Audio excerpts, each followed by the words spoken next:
Listen, they're beautiful, aren't they? Is there no sweeter sound than the baying of a werewolf on the night of a full moon? Brings joy to my cold, black heart.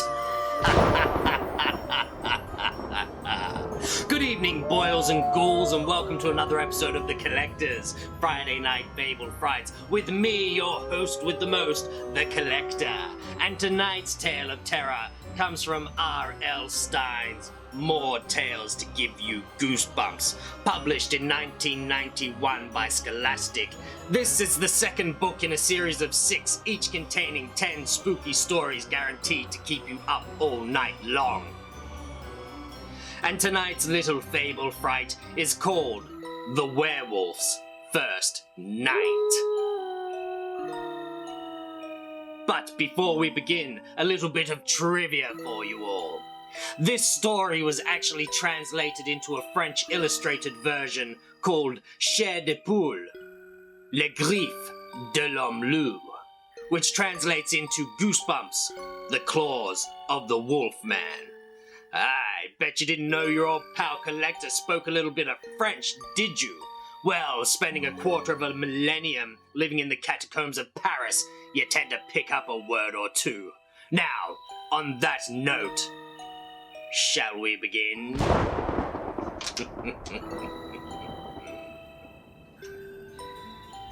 What's the problem, Brian? My dad asked, peering at me in the rearview mirror.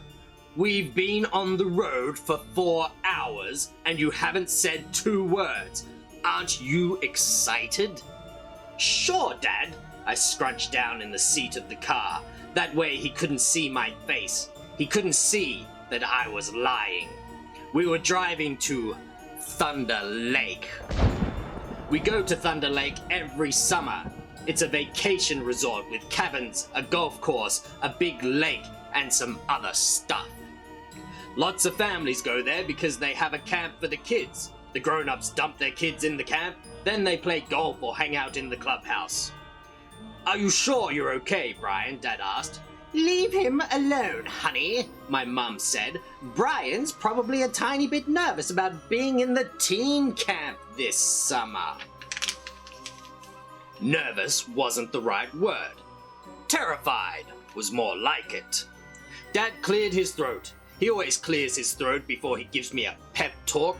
Look at it this way, Brian. The teen camp will help you get over your shyness. You'll feel more grown up being with older kids. Anyway, you belong there. You're 12 years old now.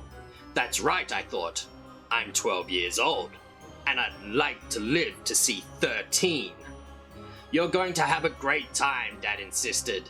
I know you're scared now, Mum told me, but the time is coming when you won't be afraid of anything. Just wait and see. Mum and Dad had it all wrong. Sure, the teen camp made me a little nervous, but what made me afraid were the stories about Thunder Lake. Stories about creatures in the night, about howls and shrieks and enormous footprints, about werewolves living by the lake. I've been hearing those stories since we started spending our vacations at Thunder Lake 6 years ago. I've been really scared ever since, and that really annoys my parents. My parents think I'm a wimp, so I keep my mouth shut about the stories, but I'm still scared. There's the 10-mile sign, Dad called out. I sat up straight and stared out the window. Sure enough, the sign said, Thunder Lake, 10 miles. Next came the 5-mile sign. Time was running out. Finally, I spotted the sign I'd been dreading. Welcome to Thunder Lake. A family resort. Swimming, hiking, boating, golf, tennis, and werewolves. The teen camp had 10 kids in it. A guy named Kevin was the only other 12-year-old. He and I were the youngest. Kevin had red hair and the whitest skin I've ever seen. The older guys made fun of him because his mother forced him to smear on lots of lotion to keep from getting sunburned. I have brown hair and eyes and my skin doesn't burn, so they don't joke about the way I look, but I'm short and sort of klutzy. and that's what they made fun of. The 3 oldest guys were the toughest: Jake, Phil, and Don. They were all 15. Jake had dark curly hair and a gold earring in one ear. Phil had beady blue eyes and always wore a Red Bulls t-shirt. Not Red Bull, Red Bulls. Don was short, wide, and mean. "If I had the guts, I'd call him Fatso," Kevin whispered to me one day during a baseball game. "Yeah," I whispered back, "but he'd sit on you and squash you to death." When it was my turn to bat, I trotted to the plate. Don was the catcher. When he saw me, he called, "Easy out!" Then he grinned. And I froze. I'd never seen Don smile before, so I'd never seen his teeth. But I could see them now. They were the longest front teeth I'd ever seen in my life, and they were sharp, like fangs. Like a wolf's fangs. Then Don did something strange. He shut his mouth real quick and turned his head away, like he forgot he wasn't supposed to smile. I swallowed and licked my lips. Every second I stood at the plate, I expected to feel his fangs stick into my leg. When I struck out, Don grinned again. I couldn't believe it. His teeth looked normal. His fangs were gone. But I knew I hadn't imagined them. Then I remembered the stories about werewolves. They started out as humans. They didn't change into werewolves all at once, but on the night of the full moon, total werewolf. Could Don be a werewolf? After the game, I told Kevin about Don's teeth. Then I waited for him to laugh, but he didn't.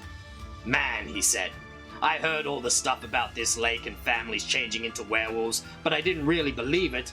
Are you sure it wasn't a trick?" "I guess it could have been," I admitted, "but if he wanted to scare me, why did he try to hide the fangs?" "Yeah," Kevin agreed. "We'd better be careful when the full moon comes." Later, I looked up the dates of the full moon on Mum's little pocket calendar. Only 4 nights until the next full moon. I wanted to tell Mum and Dad how afraid I was, afraid Don would come after me, but I didn't want them to get on my case about being such a wimp. So I didn't say anything, not even when they went to play cards at the clubhouse and left me alone in the cabin. I kept telling myself that there were no such things as werewolves, that Don was just a kid. Everything was quiet for a while. Then I heard rustling outside the cabin. My heart started pounding, but I told myself it was just a squirrel. The rustling grew louder. My knees began to shake. I told myself it was a raccoon. I heard a low growl right outside the door, then scratching sounds, and another growl. I told myself it was Don. I shut off the lights and peered out the front window. The moon lit up the darkness. In the distance, I saw something red moving through the trees towards the lake. A Red Bulls t-shirt. Phil, running through the woods like a wild animal. As soon as Mum and Dad came back, I told them I didn't care how wimpy I sounded. "Oh, Brian, don't you get it?" Dad asked. "The guys are just playing a trick on you. They know you're scared, and they're taking advantage of it." "I know it's hard not to be scared, dear," Mum said, "but it will all change soon. Trust me." "Your mother's right," Dad agreed. "I'm surprised you fell for that trick, Brian. Don't you realize how easy it is for someone to sneak up to a cabin and make a few scary sounds?" "Okay, so it's easy to make scary sounds and growls. But how easy is it to make wolf tracks? Because that's what I found the next morning. Not regular wolf tracks. These paw prints were at least 10 inches long. I found them in the dirt around the cabin and followed them until they disappeared into the woods, at the exact spot where I'd seen Phil the night before. Phil was a werewolf too. No doubt about it. A couple of nights later, the team camp had a cookout by the lake. I didn't want to go, but since the moon wasn't full yet, I figured I'd be okay. After we ate hamburgers and toasted marshmallows, we all sat around the campfire. Jake told a spooky story about some guy with a hook for a hand. I didn't pay much attention. A guy with a hook for a hand didn't scare me. Werewolves did. I kept my eyes on Don and Phil. The firelight threw weird shadows on their faces. It turned their eyes blood red. I expected them to start growing fangs and claws any minute. But nothing happened. When the cookout was over, we started along the path towards the cabins. Suddenly I realized I'd forgotten my new jacket. Mum would kill me if I left it out in the sand all night, so I ran back to get it. The moon lit up the dark beach. I saw a figure kneeling in the sand. When he lifted his head to the sky, something glinted in the moonlight. Jake's gold earring. As I watched, Jake held his arms up towards the moon, opened his mouth, and howled. The blood-curdling howl of a wolf. I knew no human could howl like that. I turned and ran up the path as fast as I could. I caught up to Kevin. "Kevin, did you hear that howl?" I gasped. It was Jake. As I raced up to him, Kevin quickly stuffed something into his mouth, but he wasn't quick enough because I caught a glimpse of it. A piece of hamburger meat. Raw hamburger meat. The blood from the meat oozed down his chin. Kevin was one of them. One more night until the full moon. I was terrified, but I figured if I stayed in the cabin, I'd be safe. Then I learned about the overnight trip. We'd hike to a campground, pitch our tents, and sleep under the sky on the night of the full moon. No way, I thought. I had to get out of it, but how? On the day before the overnight, I told Mum I had a sore throat. I think it's my tonsils, I croaked. "Brian," Mum said with a sigh, "you had your tonsils out 2 years ago. How could I have been so dumb?" Now, even if I really got sick, she'd never believe me. Next, I tried making myself sick by swallowing too much water during swimming.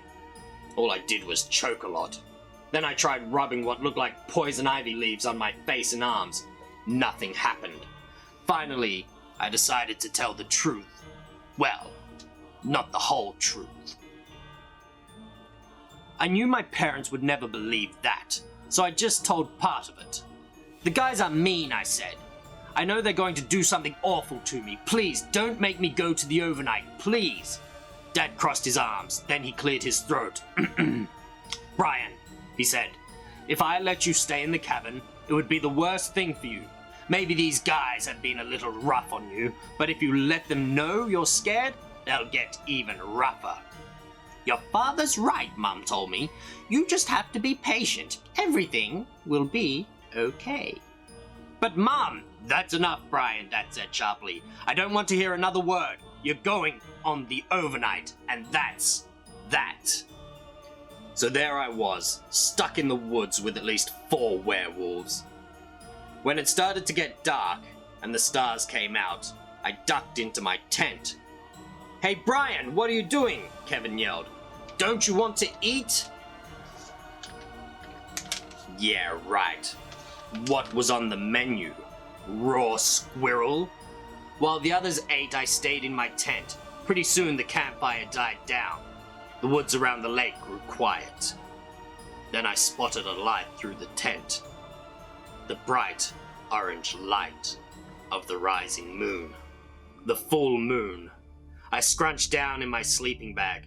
I crossed my fingers and hoped I'd been wrong all along. Maybe nothing would happen. That's when I heard the first howl. The hairs on the back of my neck stood up straight. My heart banged away like a hammer. I'd heard that savage howl before. I had to get out of there. I had to make a run for it. I wiggled out of my sleeping bag. Then I crawled across the tent and pulled the flap back a little. Peeking out, I saw Phil standing in front of his tent in his red t-shirt. Except he wasn't Phil anymore.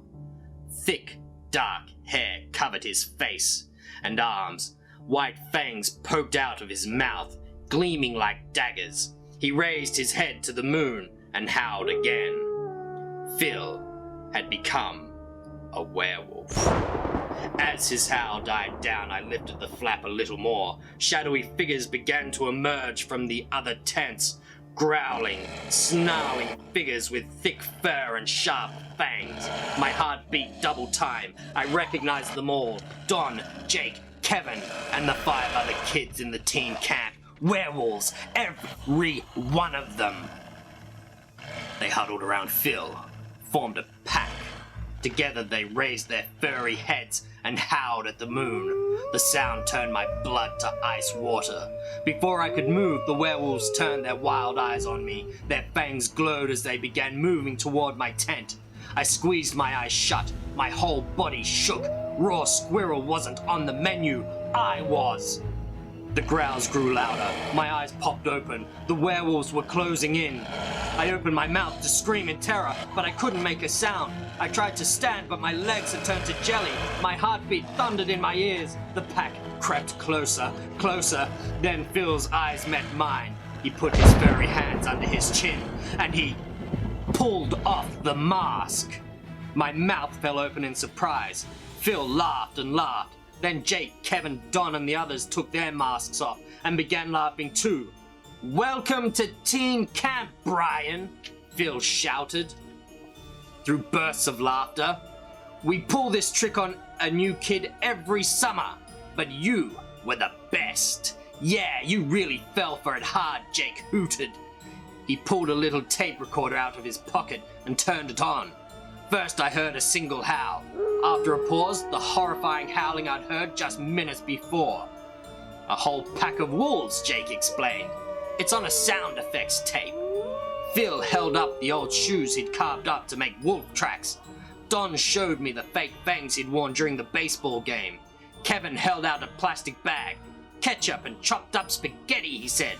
"Looks like raw hamburger, doesn't it?" Dad had been right. It was all a trick. I sighed with relief and crawled out of the tent. The guys all laughed and slapped me on the back.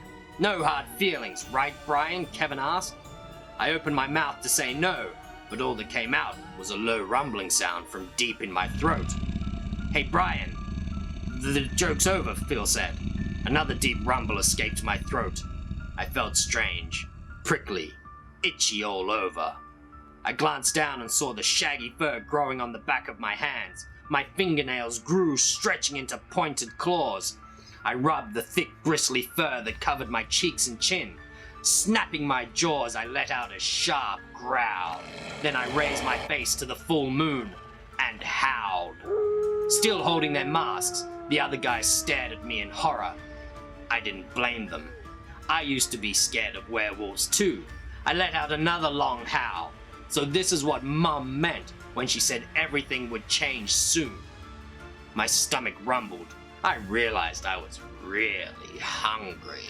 I snapped my jaws. My terrified friends all started to run. But I knew they wouldn't get far. 4 legs are faster than 2.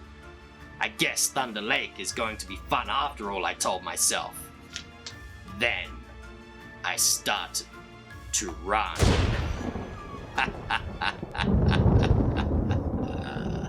Well, there you have it, kids. What did you think of that little fable fright for this Friday night? Now, before we go, a little piece of the collector's life advice.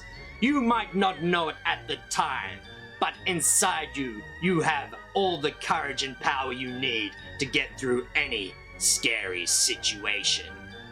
Got it? Good. And now, good night out there.